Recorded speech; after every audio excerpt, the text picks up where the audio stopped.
Oke, kita mulai. Sekarang kita lihat kuliah katekisasinya ya.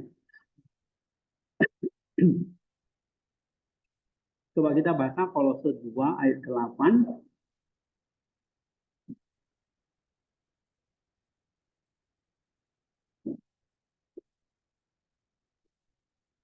Kolose 2 ayat 8. Ya, baca. Dalam keadaan sebagai manusia,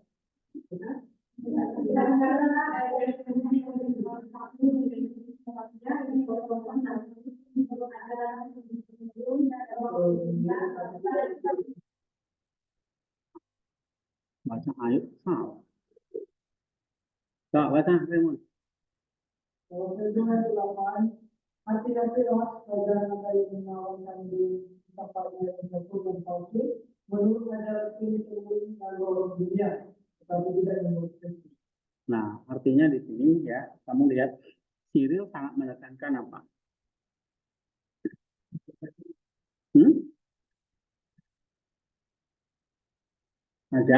Ajaran, ya, ajaran-ajaran yang benar itu sangat penting. Kenapa? Nah, misalnya dia kasih contoh di sini ya. 1 Petrus 5 ayat 8. Iblis itu berjalan keliling seperti singa yang mengaum-ngaum dan mencari orang yang dapat ditelannya. Ya. Nah, jangan karena kamu menyangka, misalnya iblis itu seperti malaikat, ya, yang murah hati, padahal dia mau menelan kita. Nah, sama seperti jangan kamu menyangka, oh ajaran itu nggak apa-apa, ya, ajaran itu nggak terlalu penting. Padahal Rasul Paulus mengatakan, hati-hati, jangan ada yang menawan kamu dengan filsafatnya yang kosong dan palsu. Menurut ajaran turun-temurun dan roh-rohnya, tetapi tidak menurut Kristus. Sebab apa? Sebab di luar sana banyak sekali ajaran-ajaran yang bukan menurut Kristus. Nah, gitu. Ya, misalnya 2 Korintus 11 ayat 14, coba baca. 2 Korintus 11 ayat 14.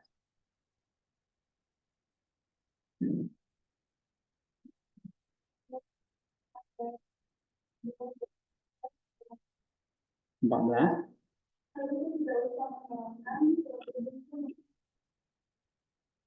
Ya, iblis pun menyamar sebagai malaikat terang. Ya, nah, dia mengatakan bahwa dia bisa apa? Mengajarkan ajaran-ajaran seperti Allah, seperti malaikat. Ya, malaikat itu kan pembawa pesannya Allah. Nah, dia bisa mengajarkan hal-hal yang nampaknya itu seperti dari Allah. Padahal apa? Itu ajaran-ajaran palsu atau kosong. Ya. Terus banyak serigala yang menyamar seperti domba. Pakaian mereka seperti domba. Tetapi cakar dan giginya tidak seperti domba. Dan membungkus diri mereka dengan kulit yang lembut. Ya. Dan menipu orang-orang yang tidak bersalah dengan penampilan mereka. Mereka menumpahkan ke atas orang-orang itu racun kefasikan yang besar dari taring-taring mereka. Karena itu kita memerlukan kasih karunia ilahi, pikiran yang berakal budi, dan mata yang melihat, supaya jangan karena memakan lalang seperti gandum, kita menderita kerugian karena kebodohan, dan supaya jangan karena menganggap serigala sebagai domba. Nah, gitu.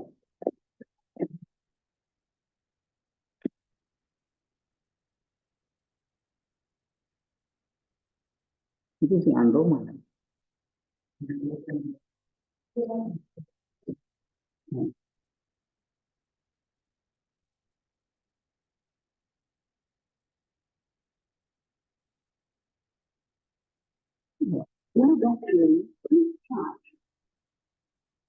Kalau nggak usah pakai lah ya.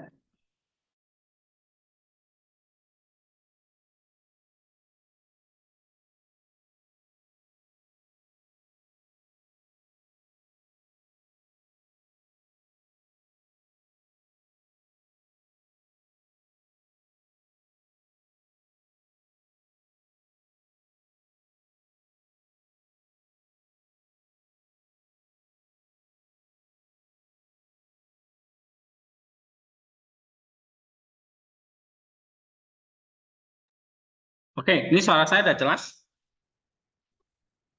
Jelas, Pak. Ya.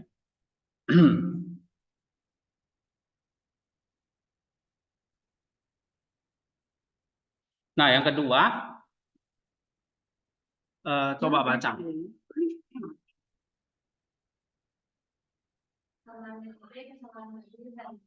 Ini yaitu ajaran yang baik dan perbuatan yang salah, dan tidak ada ajaran yang berkenan kepada Allah selain daripada perbuatan yang baik, dan Allah tidak menerima perbuatan yang tidak disempurnakan dengan ajaran yang saleh.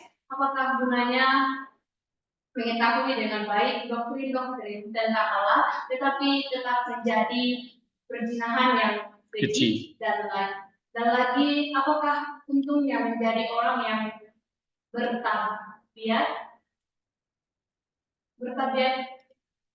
mulia? Santai. Ini gambarnya mana ya?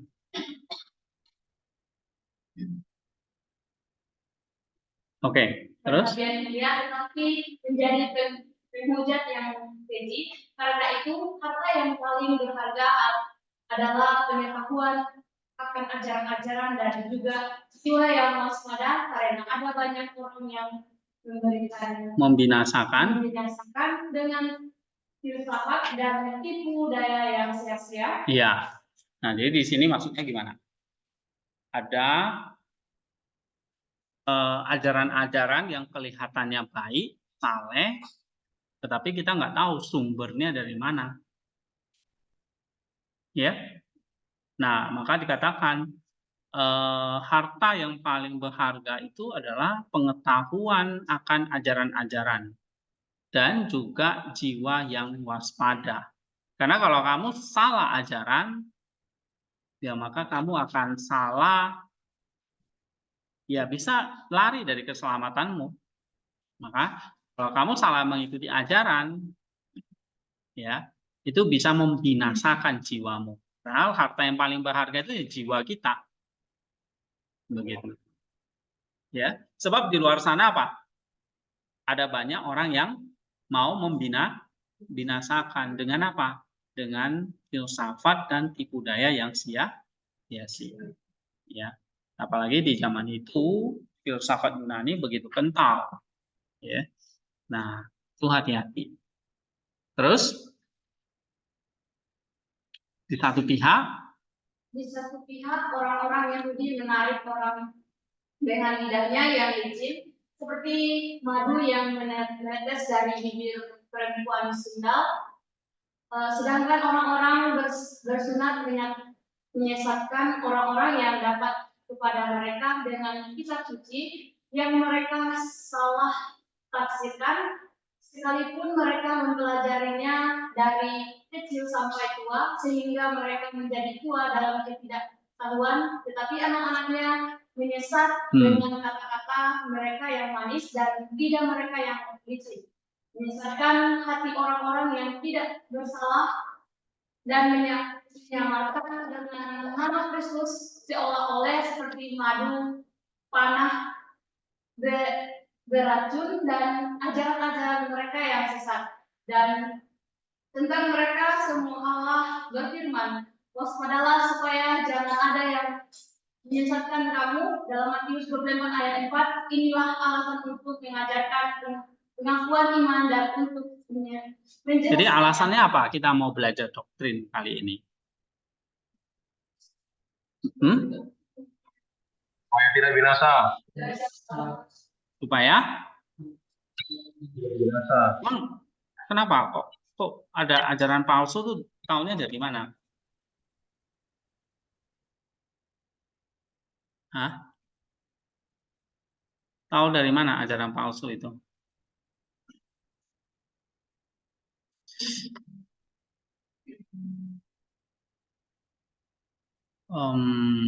Ini pesan aja ya. Ayo, itu kan di situ udah dijelasin. Dari mana ajaran palsu itu? Dari guru-guru palsu. Dari guru-guru palsu itu dari mana? Guru-guru palsu. Kita tahu dari mana itu adalah guru-guru palsu. Berarti kan ada sesuatu yang standar ya. Misalnya kayak kalian beli barang lah. Dari mana tahu ini barang asli, ini barang KW? Atau ini ajaran asli yang benar, ini ajaran palsu. Kan ajaran nggak ada mereknya ya. Kalau kita beli barang masih ada, mending ada mereknya walaupun ditiru-tiru kan. Jadi kita tahu lah, oh ini barang KW ya, walaupun mereknya merek asli gitu. Tapi dalam ajaran kan Ya, nggak dari dikatakan ini ajaran benar, ini ajaran palsu kan kita yang harus memilah-milah gitu kan. Nah, padahal Tuhan mengingatkan kita waspadalah supaya jangan ada orang yang menyesatkan kamu. Terus dikatakan di sini harta yang paling berharga itu adalah pengetahuan akan ajaran dan jiwa yang waspada. Gitu. Ya. Nah, Paulus mengatakan filsafat. Filsafat yang kosong tapi palsu. Ya. Nah, palsunya taunya dari mana? Nih, taunya dari ajaran turun-temurun dan roh-roh dunia. Oke? Nah, ajaran-ajaran palsu itu, filsafat palsu itu apa? Tidak menurut Kristus. Tidak menurut Kristus. Tetapi masalahnya banyak orang yang mengklaim jadi Kristus, jadi malaikat gitu. Sehingga dikatakan ada banyak yang menyamar jadi domba. Serigala nyamar jadi domba, pakaian mereka seperti domba, akar giginya pun seperti domba gitu. Ya. Nah, terus yang kedua itu dikatakan metode mereka juga sama, ajaran yang saleh, perbuatan yang saleh begitu. Karena itu tadi menyamar jadi malaikat terang. Oke. Nah, belum lagi misalnya orang-orang Yunani kan pintar ya berbicara, lidahnya yang licin. Kayak madu yang menetes dari bibir perempuan sundal. Wah, bagus-bagus nih. Oke. Atau orang-orang yang bersunat nih. Ya, ini misalnya orang-orang Yahudi nih, menyesatkan orang-orang yang datang pada mereka dengan perkataan kitab suci.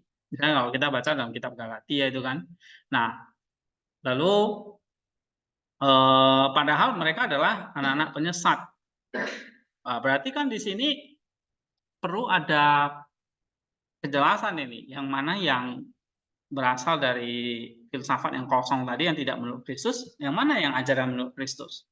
Oke. Nah, Cyril mau memberikan apa? Ini loh ajaran yang menurut Kristus yang mana?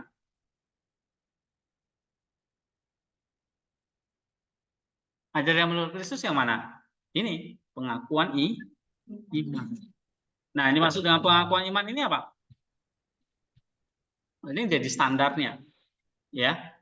Nah, kayak kalau kita beli barang, kenapa kok barang itu dikatakan palsu, barang asli? Berarti kan ada standarnya kan?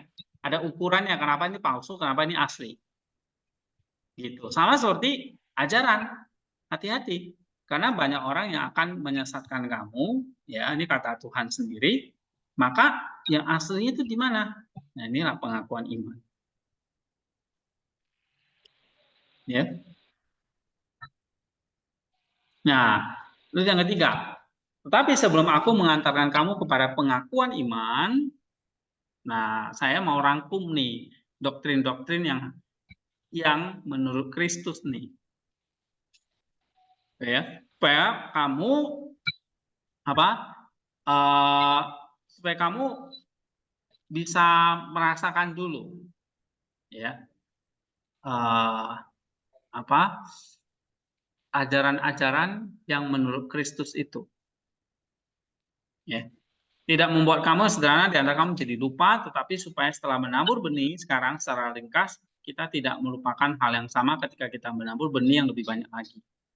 Tetapi hendaklah mereka yang hadir di sini yang kebiasaan pikirannya sudah matang dan yang panca indera sudah terlatih untuk membedakan yang baik dan jahat. Nah, jadi kita harus punya indera yang peka, yang baik dan yang jahat. Kita nanti bisa membedakan yang mana yang asli, yang mana yang palsu. Sama kayak kamu mencicipi makanan kan, atau kamu melihat suatu barang itu. Kamu lihat aja, oh ini udah KW ini barang ini. Atau kamu rasain barang makanan ini, makanan ini enak atau enggak, begitu ya. Oke, jadi kita diharapkan punya pada akhirnya nanti punya panca indera yang terlatih untuk membedakan yang baik dan jahat. Ibrani 5 ayat 14. Tetapi untuk mendapat ajaran-ajaran seperti ini, ya kata Saint Kirill, ini ibarat kayak kita menabur benih. Ya, memang ada benih-benih yang bertumbuh, ada benih-benih yang tidak bertumbuh. Ya kayak perumpamaan itu ya. Nah, bagi yang pikirannya sudah matang, panca inderanya sudah terlatih, maka begitu mendengar itu jadi benih yang siap bertumbuh. Tapi kalau enggak, ya udah itu benih yang nanti diambil oleh angin-angin pengajaran yang berlalu. Nah, maka pengajaran itu disebut rupa-rupa angin-angin pengajaran. Tahu angin ya? Angin itu kan hanya datang, lewat, udah gitu. Nah, sambil menyapu bersih debu atau benih itu, ya. Jadi kalau kita nggak punya panca indera yang terlatih, pikiran yang sudah matang, maka yang kalian terima atau yang kita terima itu ya hanya nanti seperti ya udah benih yang sia-sia, yang nggak akan bertumbuh, ya. Oke, terus satu lagi harus sabar mendengarkan hal-hal yang lebih cocok untuk anak-anak. Yang satu pelajaran pendahuluan seperti air susu. Jadi kiri itu kasih nggak langsung yang keras, dia kasih seperti air susu dulu. Jadi memang ajaran kiri ini memang apa ya, dia pelan-pelan nanti makin lama makin sulit, ya. Ya ada banyak pastoralnya juga, nasihat-nasihat buat kita juga. Oke, nah supaya pada waktu yang sama baik mereka yang memerlukan pelajaran itu mempunyai manfaat maupun mereka yang sudah berpengetahuan dapat mengingatkan mereka akan apa yang telah mereka ketahui. Nah ini ringkasan doktrin-doktrin dulu nih yang dikasih tahu. Oke, sampai sini ada pertanyaan nggak? Jadi kalau untuk mau belajar tentang doktrin yang benar, pengakuan iman itu kita memerlukan apa? Hah? Kita memerlukan apa?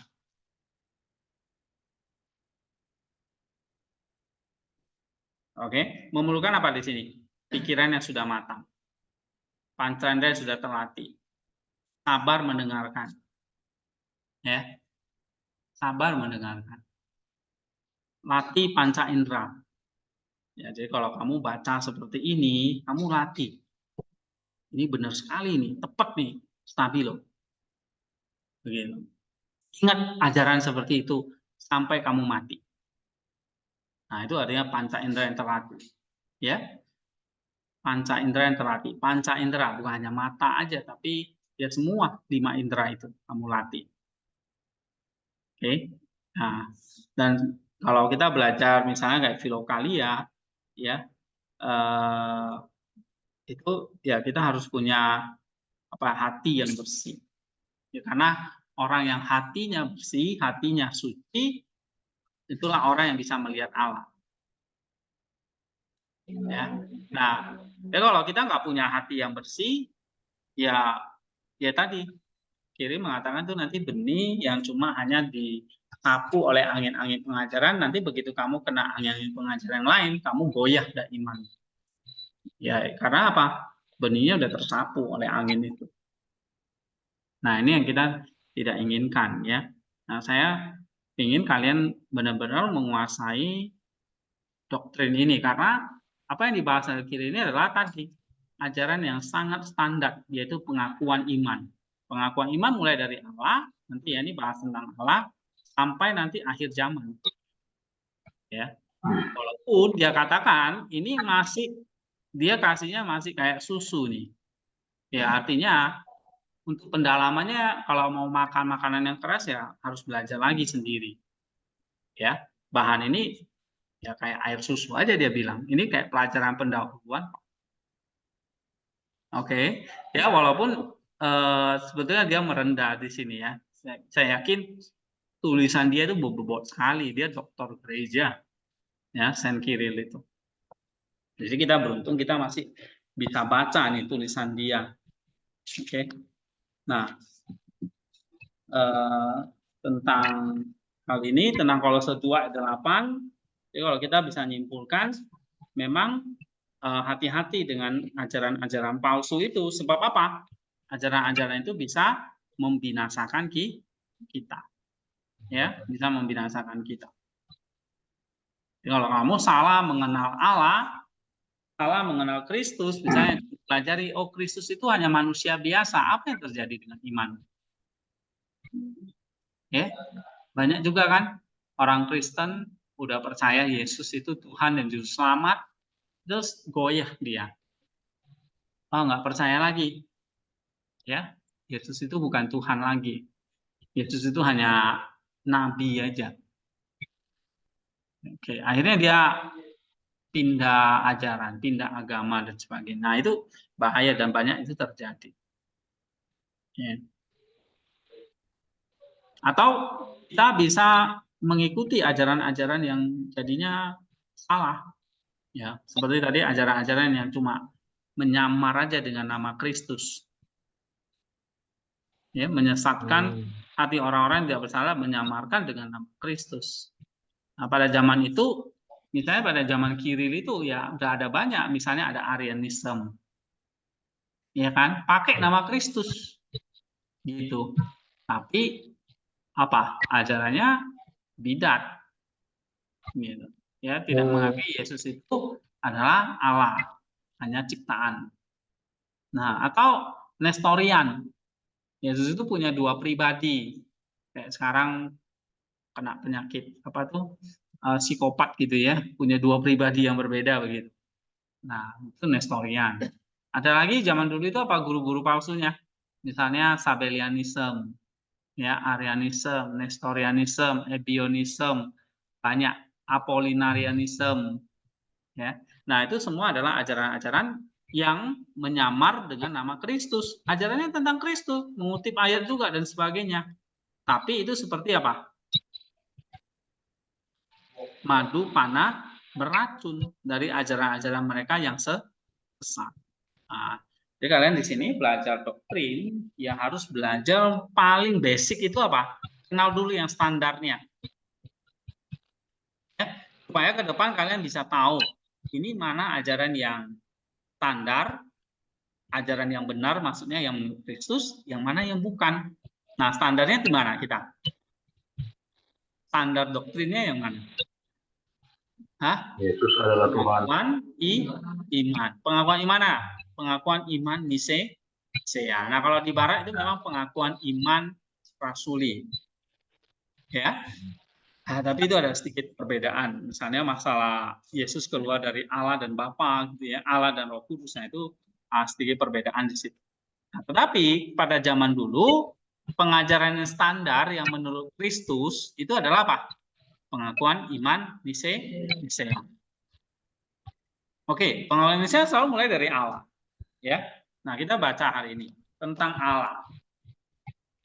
Coba Andro baca.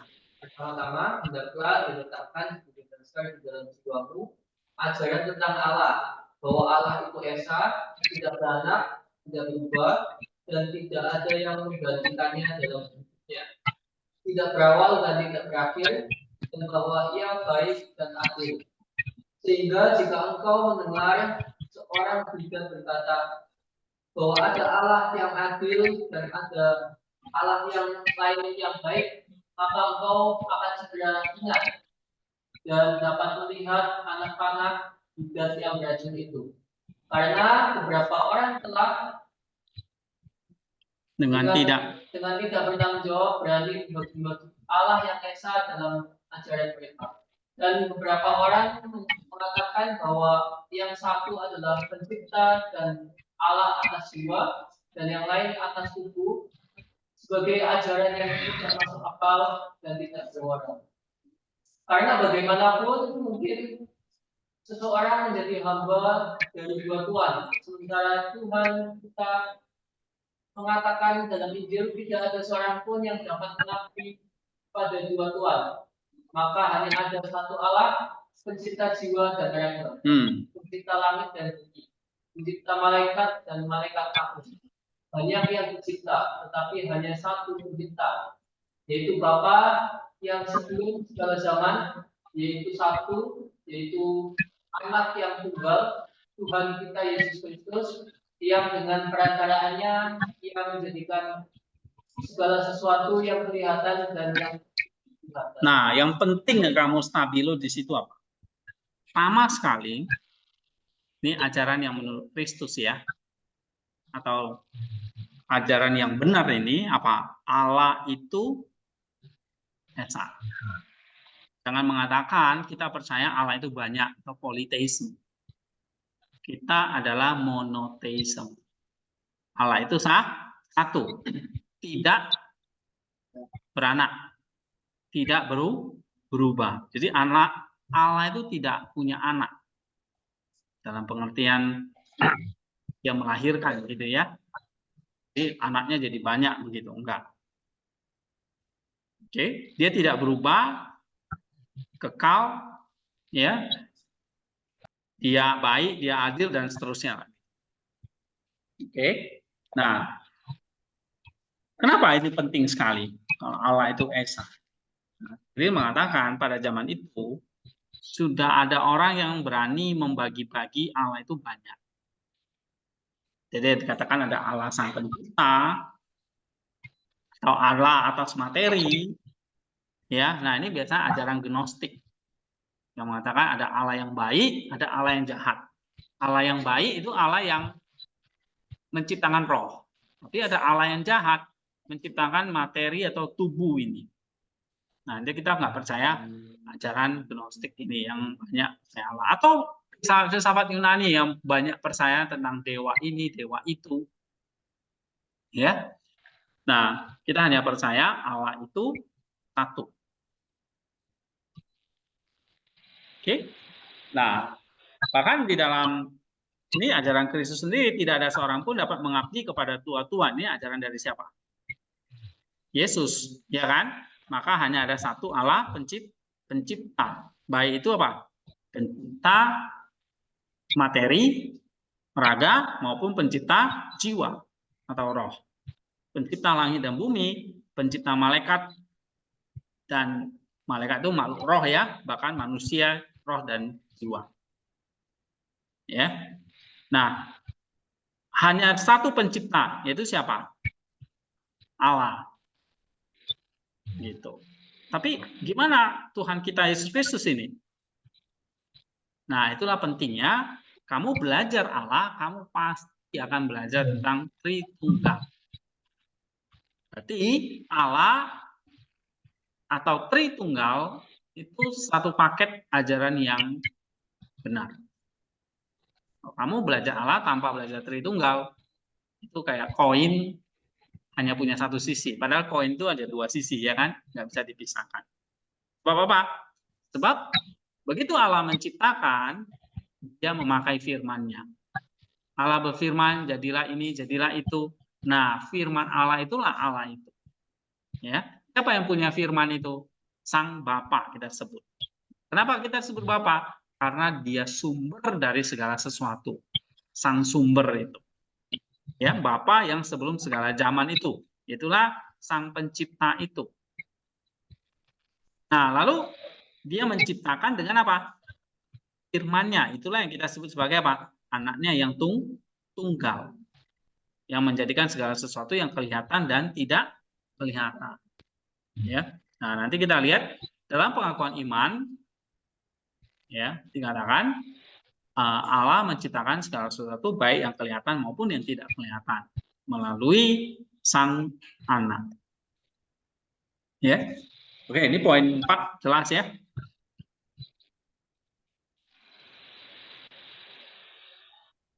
Jadi, pertama sekali secara ringkasannya bahwa Allah itu satu atau esa.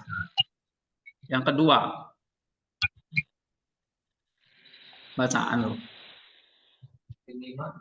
Bapa Tuhan kita Yesus Kristus ini tidak terbatas dimanapun juga, dan Ia tidak lebih kecil dari langit. Tapi langit adalah buatan tangannya, seluruh bumi ada di dalam genggamannya. Yesaya 40 ayat 12. Ia ada di dalam segala sesuatu dan di sekeliling segala sesuatu. Janganlah kamu menyangka bahwa matahari lebih terang daripada Dia, atau sama dengan Dia. Sebab Dia yang mula-mula membentuk matahari pastilah jauh lebih besar dan lebih terang. Dia mengetahui apa yang akan terjadi dan lebih berkuasa dari semuanya. Mengetahui segala sesuatu dan melakukan apa yang Dia kehendaki. Tidak tunduk pada urutan peristiwa yang diperlukan, atau pada kelahiran atau kebetulan, atau takdir dalam segala hal dan sama-sama memiliki setiap bentuk kebajikan yang absolut, tidak berkurang atau bertambah, tetapi dalam cara dan kondisi yang selalu sama, yang telah menyiapkan hukuman bagi orang berdosa dan mahkota bagi orang benar. Nah, itu Allah yang seperti apa? Allah yang satu tadi. Ayo, coba jawab. Allah yang seperti apa? Tidak terbatas. Tidak terbatas.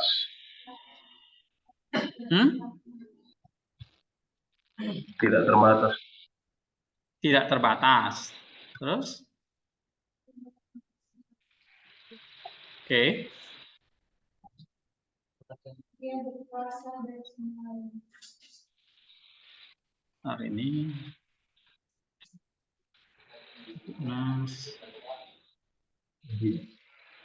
Apa lagi?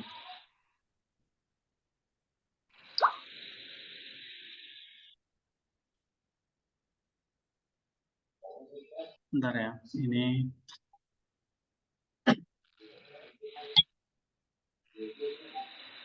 Nggak bisa.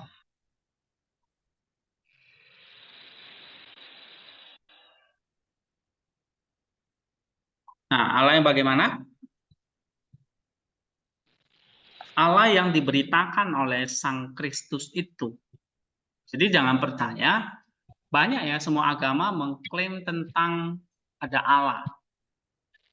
Ya, semua agama mungkin percaya ada Tuhan yang Maha Esa atau Allah yang Maha Esa itu. Tetapi Allah yang kita percaya itu adalah yang diberitakan oleh Bapa Tuhan kita Yesus Kristus. Ya. Allah yang diberitakan oleh Yesus Kristus itulah Bapa dari Tuhan Yesus Kristus. Siapa Allah yang kita percayai? Bapa dari Tuhan Yesus Kristus. Bukan Allah yang lain, bukan asal Allah yang Esa, tapi Bapa Tuhan kita Yesus Kristus. Artinya apa? Inilah Allah yang diberitakan oleh Kristus. Loh Pak, bagaimana dengan perjanjian lama? Kristus kan datangnya di perjanjian baru. Nah, apa yang diberitakan oleh Kristus di perjanjian baru itu satu kesatuan dengan apa yang diberitakan oleh para nabi atau sebelum Kristus. Sehingga memang kitab suci kita baik PL maupun PB itu adalah satu kesatuan. Ya. Oke. Jadi kalau misalnya nih, kalau kamu tidak mengakui Kristus sebagai anak dari Sang Bapa, maka sebetulnya kamu tidak bisa mengklaim PL dan PB itu adalah kitab sucinya. Seperti misalnya Israel nih ya. Kan dia nggak percaya Yesus itu adalah apa? Sang anak Allah yang diutus oleh Sang Bapa. Ya, gitu. Nah, padahal jelas di dalam PL maupun di dalam PB ya itu semua menyatakan bahwa Yesus adalah utusan dari Sang Bapa. Ya, utusan dari Sang Bapa.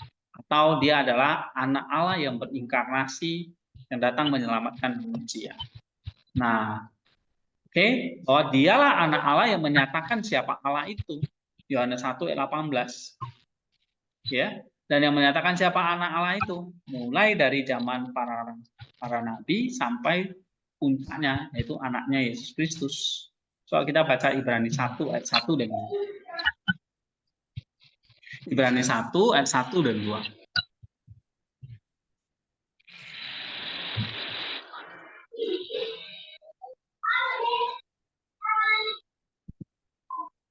Ibrani 1 ayat 1. Ya.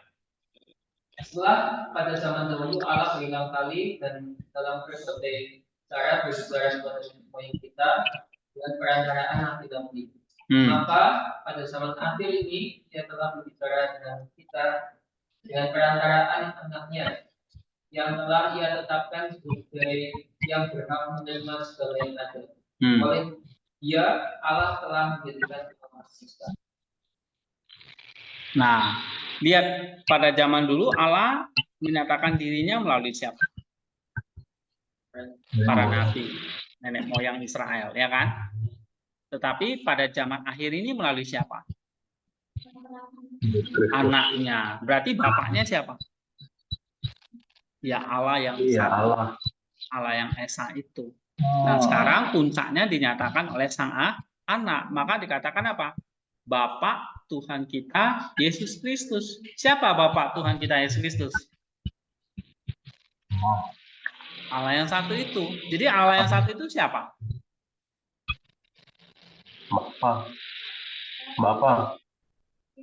Bapak Dari Bapak Tuhan Tuhan kita kita, ya. Yesus Kristus. Jadi kalau Allah itu bukan Bapak dari Tuhan Yesus Kristus, jangan percaya. Itu Allah palsu.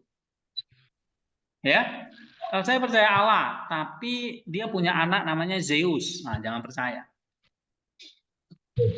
Oke? Saya percaya Allah, tapi dia melahirkan Krishna, melahirkan siapa lagi? Brahma. Nah, itu jangan percaya. Saya percaya Allah, tapi dia punya anak namanya Yesus Kristus. Nah, itu boleh percaya. Oke? Karena Yesus itu hanyalah satu-satunya anak tunggal Allah. Ya, maka di sini dikatakan Bapa yang sebelum segala zaman, yaitu satu, melalui Tuhan kita Yesus Kristus, anaknya yang tunggal. Nah, jadi Bapa punya anak yang tunggal namanya Yesus Kristus. Kalau kamu salah mengikuti Allah yang lain, maka di sini Kiril mengatakan binasalah jiwa kita. Nah, oleh sebab itu penting sekali kita mengajarkan hal ini. Ya. Oke. Nah, Allah adalah Bapa dari Tuhan kita Yesus Kristus. Yang tadi saya katakan yang sudah diberitakan sejak kapan? Sejak zaman para nabi.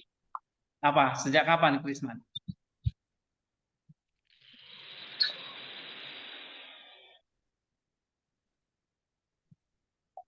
Hah? Bapak ini sudah diberitakan sejak kapan oleh Yesus ini?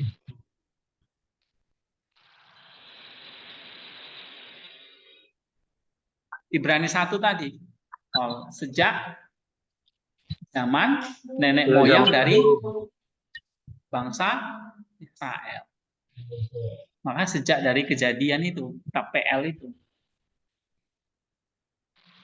Ya. Nah, lalu nyambung ke anaknya dalam kitab Perjanjian Baru. Jadi kalau ada yang mengklaim PL dan PB tapi tidak mengklaim Allah sebagai bapaknya dari Tuhan Yesus Kristus, dia nggak bisa mengklaim kitab sucinya PL dan PB itu sebagai kitab suci mereka.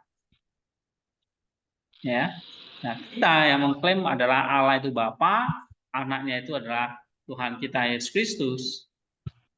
Maka satu-satunya kitab yang sempurna yang utuh menjelaskan siapa Allah itu ya dari Kejadian sampai Wahyu itu. Oke, nah Kejadian sampai Wahyu itu menggambarkan Allah yang seperti apa? Misalnya Yesaya 40:12.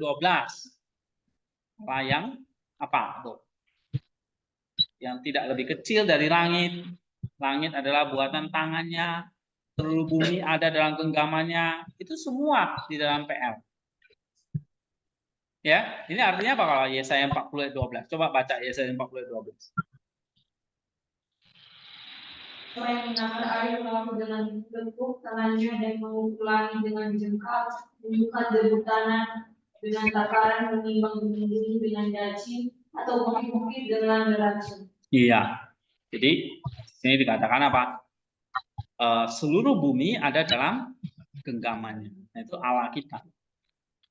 Terus apa lagi? Dia ada di dalam segala sesuatu, di sekelilingi segala sesuatu. Ya.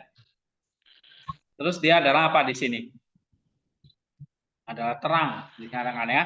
Dia berkuasa, maha kuasa. Oke, mengetahui segala sesuatu. Dia tidak tunduk pada urutan peristiwa. Ya, atau pada kelahiran atau proses laturia seperti kita. Dia tidak tunduk pada itu. Oke, ini Allah ya. Nah, Allah yang absolut yang artinya tidak berkurang atau bertambah, tidak bisa bertumbuh atau berkurang atau bertambah begitu. Ya. Allah yang dikatakan apa? Adil, menyiapkan hukuman bagi orang berdosa, tapi mahkota bagi orang benar. Nah, itu dia. Ini yang Allah yang kita percayai, ya, bukan Allah politeisme yang tadi yang Allah yang hanya menciptakan roh, kok ada Allah yang berkuasa atas benda-benda, ya. Kita nggak percaya. Allah itu satu, pencipta benda maupun pencipta roh. Oke, Pak baca, Raymond. Yang keras. Melihat bahwa banyak orang telah tersesat dengan berbagai cara dan hal yang esa, beberapa orang telah menuhankan matahari sehingga ketika matahari terbenam mereka dapat tinggal di malam hari tanpa Allah. Yang lain bulan, dia memiliki alat di siang hari, yang lain bagian lain dari dunia, yang lain kesenian, yang lain berbagai jenis makanan, dan yang lain kesenangan mereka. Sementara beberapa orang yang tergila-gila pada wanita telah mendirikan di atas sebuah patung wanita telanjang dan menamakannya Afrodit dan menyembah hawa nafsunya sendiri dalam bentuk yang kelihatan, dan yang lain yang terpesona oleh kemewahan emas telah menuhankannya dan jenis-jenis materi yang lain.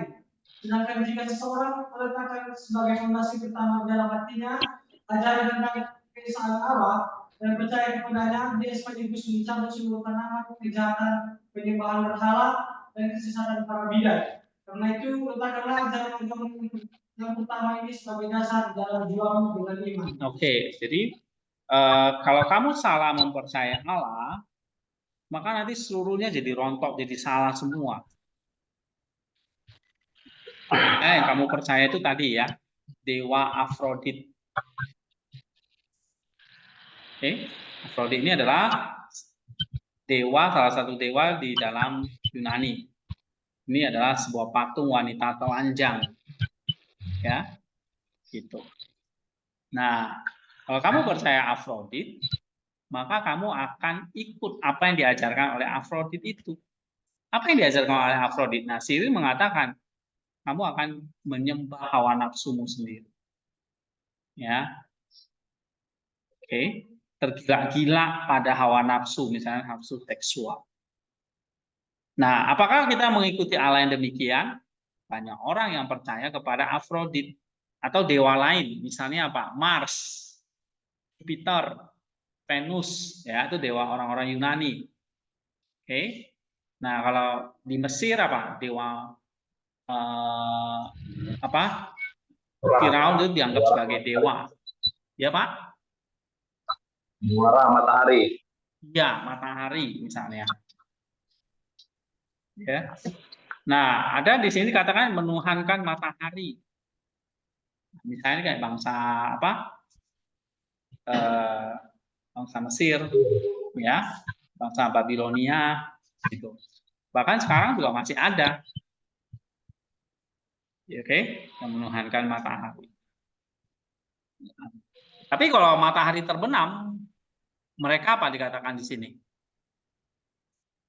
Dapat tinggal di malam. Ketika matahari terbenam, mereka dapat tinggal di malam hari tanpa Allah. Oh, ternyata ada bulan ini. Maka percaya ini dia Allah kami, namanya Dewa Bulan. Gitu, atau Allah bulan mereka. Oke. Nah, kalau kita percaya seperti itu, apa yang akan terjadi? Kalau kita menuhankan hal-hal yang terjadi, maka terbalik ya. Pencipta dilupakan, yang dicipta malah jadi Tuhan atau jadi pencipta. Ya, nah ini adalah akar, ini adalah kejahatan ya. Maka kenapa dalam hukum Taurat perintah yang pertama itu apa? Allah nggak memerintahkan jangan berzina, jangan membunuh, jangan mencuri dulu ya. Tapi yang paling pertama mereka harus tahu apa itu. Jangan ada ilah lain. Iya, karena itu dosa yang paling berat.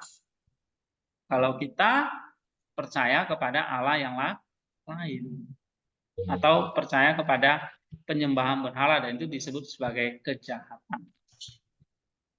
Ya. Nah, itulah sebabnya kenapa ajaran-ajaran bidat itu muncul ya, supaya kita percaya bukan lagi kepada Allah yang benar, bukan lagi kepada Bapa dari Tuhan kita Yesus Kristus. Gimana kalau Pak, saya percaya Tuhan Yesus Kristus, ya, tapi saya nggak percaya ada Bapa lagi. Ya Tuhan satu, mana ada lagi namanya Bapa. Nah, gimana itu?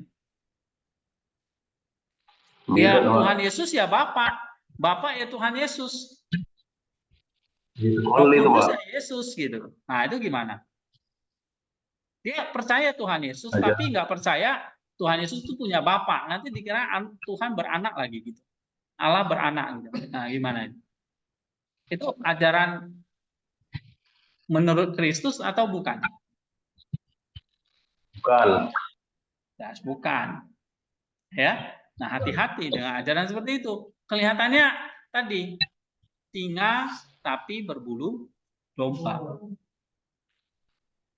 Ya. Nah, itu kejahatan penyembahan berhala. Tidak percaya Kristus diutus atau dia lahir dari sang Bapa. Nah, jadi sekolah ini mengajarkan tidak mengajarkan seperti ajaran, sebetulnya ini bukan ajaran baru ya, ini sudah dari abad keempat ya, namanya Sabellianism yang mengajarkan bahwa karena Allah itu satu, ya berarti perwujudannya ya satu, yaitu ketika dia datang jadi manusia, namanya Yesus Kristus. Ya, zaman dulu Allah memakai topeng yang namanya Bapa. Sekarang dia pakai namanya manusia Yesus Kristus. Itu topengnya ganti gitu. Ya, terus ada Roh Kudus. Jadi baik Bapa dan Aku itu adalah satu gitu ya. Yohanes 10. Nah, itu kita nggak percaya ajaran seperti itu. Ya, itu adalah kejahatan dari penyembahan berhala. Oke, jadi kalau tentang Allah jelas bahwa Allah itu apa? Esa, ya, dia pencipta langit dan bumi, pencipta jiwa dan raga. Terus apa lagi? Allah itu Esa tidak terbagi-bagi menjadi banyak, ya. Kemudian apalagi di sini? Ya, dia baik dan adil, ya, maha kuasa dan sebagainya. Oke, ini secara ringkasnya. Nah, sekarang yang kedua nih, Allah yang Esa, tapi kita diajak juga untuk percaya kepada Kristus nih. Siapa dia? Nah, ternyata Allah yang Esa itu percaya juga akan anak Allah.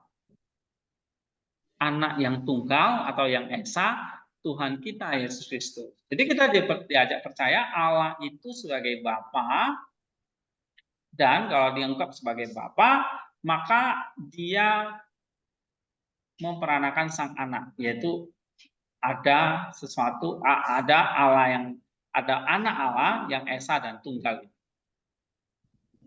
Ya. Nah, yang diperanakan Allah dari Allah.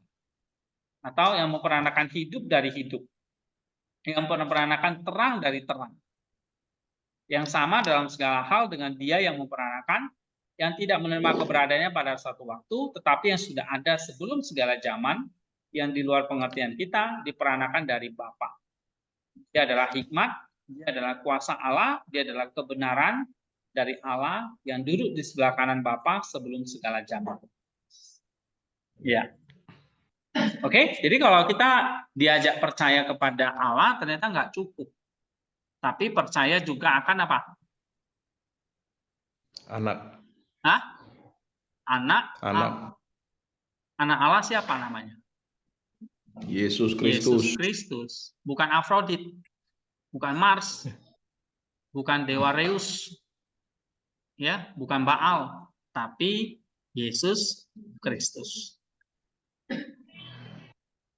Atau yang sekarang ngaku-ngaku Mesias dan sebagainya, ya, bukan dia. Hanya ada satu anak Allah yang Esa dan tunggal. Siapa Yesus Kristus itu? Anak Allah. anak tunggal Allah. Ya kan? Diperanakan dari Allah. Terus Keluar dari Allah. hidup, dia adalah hidup dari hidup.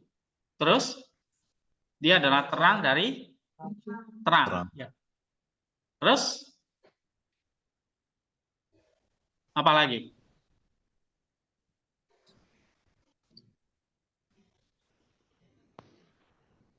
Hah? Dia adalah hikmat Allah. Terus Allah. kuasa Allah. Terus kebenaran dari Pencipta Allah. Ya kan? Terus duduk di sebelah kanan Bapa. Nah, nanti ini akan semua dijelaskan. Ya, apa artinya dia di sebelah kanan Allah? Oke, apa artinya dia anak Allah dan sebagainya ya. Terus baca Raymond.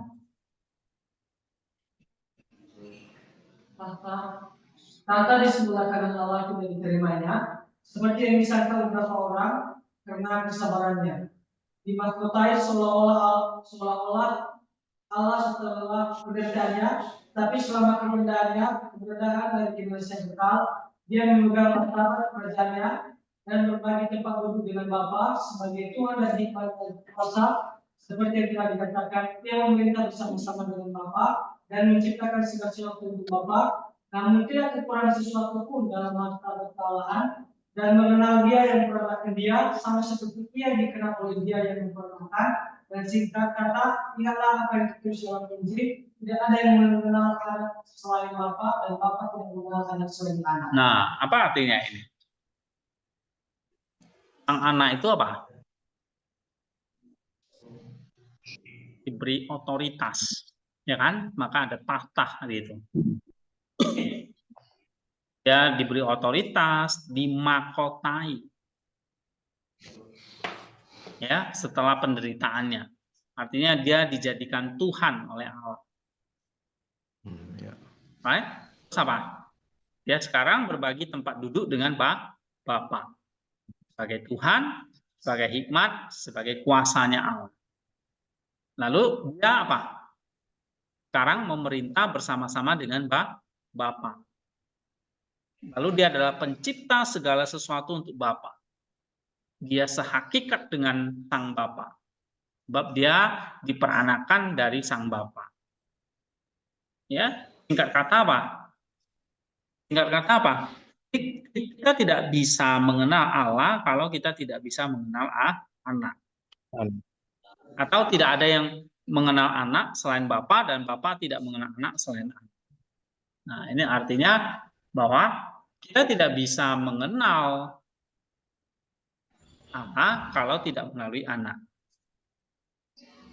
Ya, kalau kita tidak melalui anak. Tidak ada yang mengenal anak selain Bapa.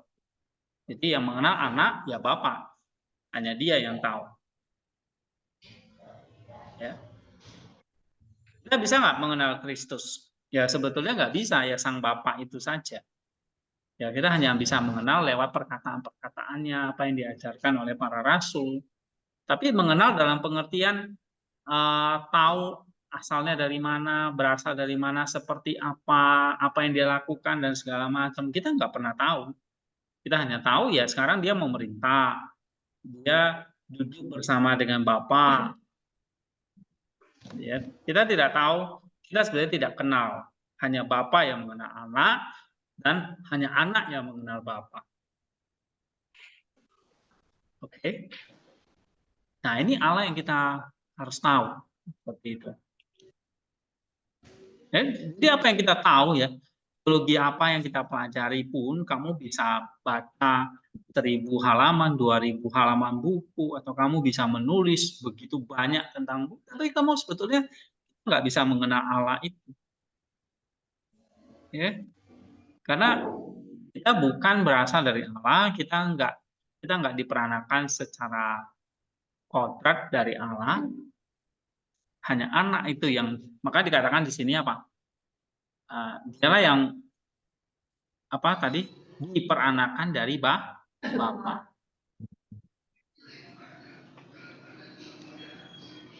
Ya, oke. Lebih jauh lagi, coba baca Fitri. Nomor 8. Lebih jauh lagi, janganlah engkau memisahkan anak dari bapa atau dengan membuat kebingungan dengan mempercayai suatu keanakan bapa, tetapi percayalah bahwa dari Allah yang Esa ada satu anak tunggal yang sebelum segala zaman adalah Allah. Sang firman bukan firman yang diucapkan yang disebarkan ke udara atau yang disamakan dengan firman yang tidak berspribadi, tetapi firman sang anak pencipta semua orang yang berakal budi, firman yang mendengar Bapa dan yang berfirman. Dan mengenai hal-hal ini, jika Allah mengizinkan kami akan berbicara lebih banyak lagi pada waktunya. Karena kami tidak melupakan tujuan kami saat ini untuk memberikan sebuah pengantar ringkas kepada ini. Oke. Nah, nomor 8 ini anak dan Bapa itu tidak bisa terpisah. Pak, gimana kalau firman itu sudah turun ke bumi? Dia waktu dia berinkarnasi jadi manusia, bisa nggak dia dengan sang Bapa? Hah? Firman itu berinkarnasi ya, masuk ke dalam rahim Maria. Berarti Bapak di surga itu jadi bisu dong. Nggak bisa ngomong lagi dia. Dia nggak punya firman lagi. Ya nggak dia firmannya? Hah? Ya nggak? Misalnya kalau kejadian waktu Yesus dibaptis, misalnya. Punya, Pak. Ya? Masih punya atau enggak dia? Masih punya, Pak. Masih punya. Punya apa? Pada saat Yesus dibaptis, ada suara dari langit. Inilah anak yang kukasihi. Nah, itu misalnya salah satu contoh kasus ya. Ketika Yesus Ya. dibaptis. Atau Yesus ada di transfigurasi ya, di Gunung Tabor. Ya, terus begini. Nah, memang anak dengan Bapa tidak terpisah. Ya, tidak seperti kayak firman yang diucapkan di udara lalu lenyap gitu ya. Tapi firman yang kita percaya ini adalah firman yang berpribadi, ya, firman-Nya Allah, dan tidak pernah Allah itu tanpa firman-Nya. Oke. Nah, jadi kalau waktu firman itu jadi manusia, bukan berarti firman itu lagi kosong di surga. Atau Allah itu jadi bisu, nggak bisa berbicara lagi, nggak punya firman. Ini pengertian kita yang memang terbatas, gitu ya. Oleh sebab itu memang kita nggak mengenal anak sebetulnya. Kita tidak ada yang mengenal anak selain Bapa dan tidak ada yang mengenal Bapa selain anak, gitu. Nah, ini karena keterbatasan kita, ya. Nah, tapi kita hanya bisa mengatakan ya anak nggak terpisah dari Bapa, tapi how? Ya kita nggak ngerti. Ya, kok bisa? Allah itu punya firman, lalu firmannya itu turun ke bumi. Nah, ini keterbatasan bahasa kita. Kata turun ke bumi pun, apakah Allah di surga? Surga itu jadinya tempat, surga itu kayak di atas langit keberapa begitu? Atau surga itu sebetulnya apa sih? Apakah Allah itu ada di surga? Berarti lebih besar Allah atau surganya dong? Lebih besar surganya jadinya. Iya kan? Maksudnya ini keterbatasan bahasa kita. Jadi kalau kita mengatakan Allah Bapa di surga, seolah surga yang menampung sang Allah atau sang Bapa. Kayak kamu lah, Raymond ada di ruangan ini. Berarti lebih besar mana? Ruangan ini atau Raymondnya? Ruangannya, Pak. Raymondnya ya. Ruangannya kan? Nah, sama seperti kita mah Allah Bapa kami yang di surga. Nah, surga itu seolah-olah jadi tempat di mana Allah menetap, ya. Ya memang betul Allah itu di surga gitu. Tapi apakah surga itu lebih besar dari Allah atau surga itu sebetulnya sama dengan Allah? Ya sama aja gitu kan. Allah kami yang di surga atau Allah yang bertahta di surga. Nah, sama seperti anak di sebelah kanan Bapa. Lalu sebelah kirinya Roh Kudus dong mungkin ya. Kan nggak bisa seperti itu kita mikirnya, ya. Nah, maksud saya adalah kita hanya bisa mengenal sejauh dengan kemampuan bahasa kita. Jadi kalau kita hanya bisa mengatakan anak nggak terpisah dari Bapa, pada saat inkarnasi pun seperti itu. Nah, itu poin-poin ya kita hanya bisa mengenal secara verbal ya.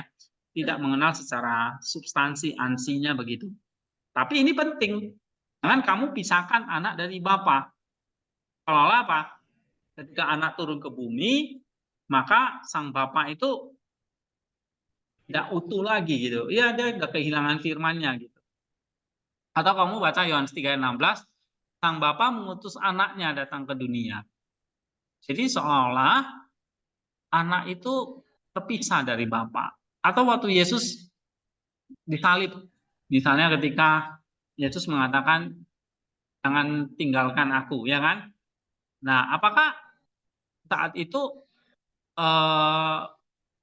atau Yesus wafat lah, mati? Di saat itu dia terpisah dari sang Bapa. Pernahkah satu waktu anak itu terpisah dari sang Bapa?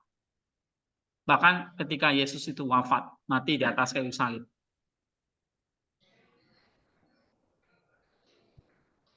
Hah? Tidak. Tidak pernah terpisah. Tidak pernah. Ya kan? Bahkan ketika dia mati. Lalu kalau gitu, berarti waktu Yesus mati di atas kayu salib itu, apakah sang anak itu, sang Bapa itu juga masuk ke dalam Hades? Hah? Tidak. Sang Bapa itu juga ada di dalam Hades. Gimana itu?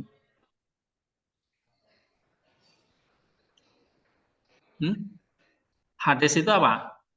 Jiwa, Dunia orang perkumpulan jiwa dari orang-orang yang sudah mati. Ya, semacam penjara dalam surat Petrus itu.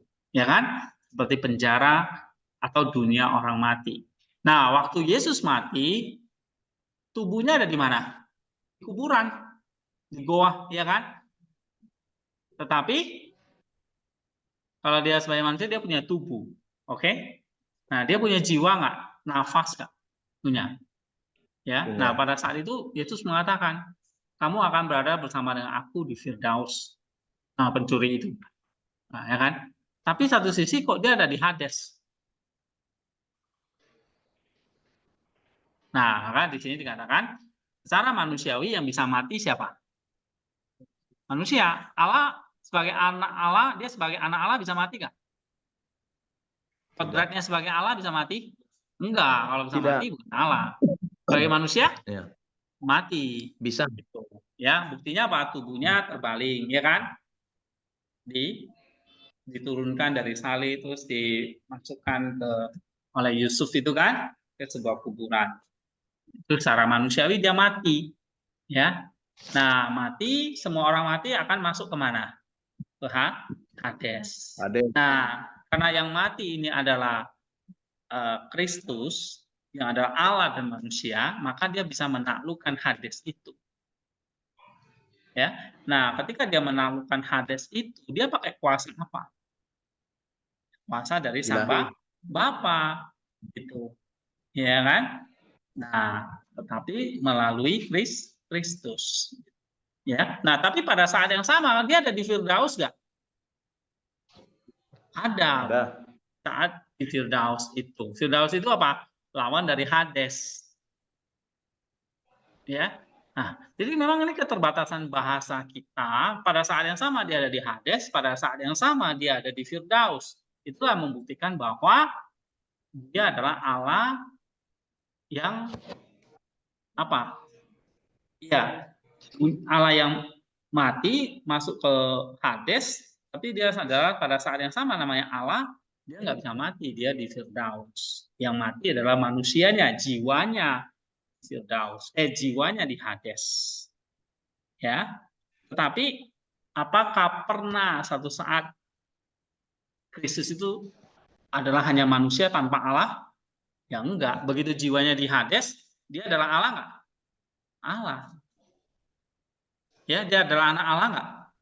Anak Allah walaupun di Hades, maka dia bisa mengalahkan Hades.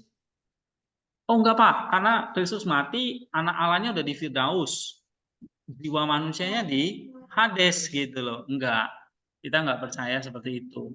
Ya, nah nanti ini juga akan dibahas nih ketika nanti Kristus turun dalam kerajaan maut. Oke, ini Cyril akan bahas juga nanti. Ya. Oke. Terus, jadi kita nggak percaya ada pemisahan anak dari bapak. Ya. Oke. Terus dikatakan apa? Percayalah bahwa dari Allah yang Esa adalah satu anak tunggal yang sebelum segala zaman adalah Allah Sang Firman. Oke, jadi ada Sang Firman yang kekal, yang sudah ada sebelum segala zaman. Jadi bukan berarti, oh Sang Bapa dulu ada, baru Sang Bapa menciptakan Firman, lalu Dia menciptakan Roh Kudus. Nah itu kita nggak percaya. Paham ya? Jadi Pak, Firman itu diciptakan nggak? Enggak. Ada sudah sejak Bapa itu ada. Jadi Bapa itu ada, ya otomatis Firman dan Roh itu ada. Pernah nggak ada satu waktu Bapak itu nggak ada? Ya nggak ada. Dia selalu ada. Gimana sesuatu yang selalu ada? Ya ini kemampuan keterbatasan kita ya. Allah itu selalu segala sesuatu selalu ada. Tadi kan doktrinnya gini, mana? Allah itu tidak berawal dan tidak berakhir. Berarti dia selalu ada. Dia tidak ada awal dan tidak ada akhir. Ini. Ya. Atau bahasa teologinya dia ada alfa dan omega. Artinya dia yang kekal. Ya. Nah, jadi sebelum segala zaman ya sudah ada Sang Firman itu. Nah, kalau firman kita, perkataan kita apa? Itu lahir dari ucapan kita, kan gitu kan? Lahir dari perintah otak. Oke, otak itu kerja dari roh kita. Nah, roh kita menggerakkan otak kita untuk berkata-kata, sehingga firman itu ada. Tapi begitu diucapkan, hilang. Karena dia tidak berpribadi. Sementara anak itu pribadi. Kenapa? Sang anak itu adalah firman yang berpribadi. Karena dia adalah Allah. Allah yang kita sembah adalah Allah yang berpribadi. Ya, gitu. Firman yang mendengar Bapa dan yang berfirman. Nah, hal ini alam menjadikan kami. Oke. Ini ya. Oke, satu lagi. Nomor 9. Nomor 9. Percayalah bahwa anak tunggal Allah yang diperanakan oleh Allah karena dosa-dosa kita telah turun dari surga ke dunia dan mengambil kodrat manusiawi yang sama dengan kita dan diperanakan oleh anak darah yang kudus dan Roh Kudus dan telah menjadi manusia bukan secara lahiriah, bukan secara semu, melainkan secara hakiki, bukan dengan melalui anak darah seperti melalui saluran, melainkan dari anak darah itu ia telah menjadi manusia yang sungguh-sungguh dan sungguh-sungguh diberi makan dari air susu dan sungguh-sungguh makan sama seperti kita dan sungguh-sungguh minum sama seperti kita. Karena jika inkarnasi adalah bayangan, maka keselamatan adalah bayangan juga. Kristus memiliki dua kodrat, yaitu sebagai manusia dalam hal yang dapat dilihat, tetapi sebagai Allah dalam hal yang tidak dapat dilihat. Sebagai manusia yang sungguh-sungguh makan seperti kita karena ia memiliki perasaan daging yang sama dengan kita. Sebagai Allah yang memberi makan 5.000 orang dengan 5 roti, sebagai manusia yang sungguh-sungguh mati, tetapi sebagai Allah yang membangkitkan orang yang sudah 4 hari mati. Sungguh-sungguh tidur di dalam perahu sebagai manusia dan berjalan di atas air sebagai Allah. Nah, ini cerita tentang apa? Inkarnasinya atau kelahirannya dari anak darah. Ya. Gitu. Jadi kalau kita hanya percaya ada anak tunggal Allah yang kekal bersama dengan Allah, tapi kita nggak percaya nih, dia turun ke surga, mengambil kodrat manusia, akhirnya sama seperti kita. Berarti ini kita nggak percaya Allah. Salah juga. Jadi kita harus percaya bahwa ada anak tunggal Allah ini yang diperanakan oleh Allah, lalu dia mengambil kodrat manusia dan benar-benar sama seperti manusia. Artinya apa? Di sini dia lahir dari seorang ibu tanpa melalui hubungan jasmani. Ya, nanti ini ada penjelasannya ya. Kenapa kok bisa anak darah itu melahirkan dan kenapa kok Yesus istimewa ya? Dia lahir dari seorang perawan. bukan hubungan suami istri begitu. Ya.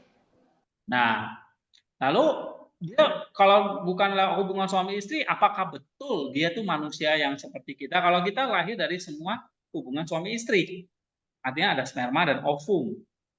Sementara Maria cuma ada ovum, spermanya dari mana nih? Kok bisa terbentuk zigot, lalu jadi bayi, lalu lahir gitu? Kok bisa? Gitu, ya. Nah, nanti Sira akan menjelaskan kelahiran dari darah anak darah. Oke.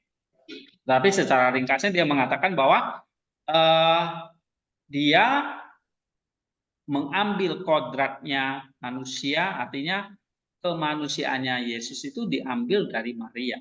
Itulah sebabnya kenapa kita menghormati Maria, karena DNA-nya Kristus itu diambil hanya dari Maria. Ya. Nah, sama seperti Adam, kalau misalnya kita baca Chrysostom dan sebagainya, Adam lahir tanpa seorang ibu. Ya kan? Maka Adam yang baru ini lahir tanpa seorang ayah. Nah, begitu. Oke. Nah, diperanakan oleh anak darah yang kudus dan Roh Kudus. Dia benar-benar jadi manusia, bahkan diberi makan susu, ya, diberi minum susu, sama seperti kita. Oke. Nah, kenapa penting mempercayai Kristus yang adalah manusia yang sejati? Kenapa penting? Ada ajaran yang mengatakan misalnya kayak paham misalnya dulu itu ada yang mengatakan ya Yesus bukan manusia 100%, dia cuma jadi-jadian gitu. Ya kayak siluman gitu ya.